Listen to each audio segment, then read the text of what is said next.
Well, this is where kayakers come to develop their skills as a kayaker.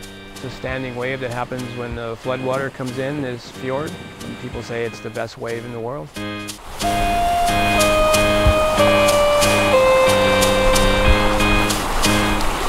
know, I've paddled a lot of kayaks here over the years, and this weekend I had the pleasure of being here with John Lockwood and his daughter, Freya. John Lockwood is the designer of Pygmy Kayaks.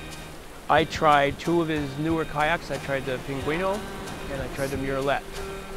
The Murrelet is a rolling kayak. You could race in it, you could camp in it, you can surf in it. It's an incredible kayak.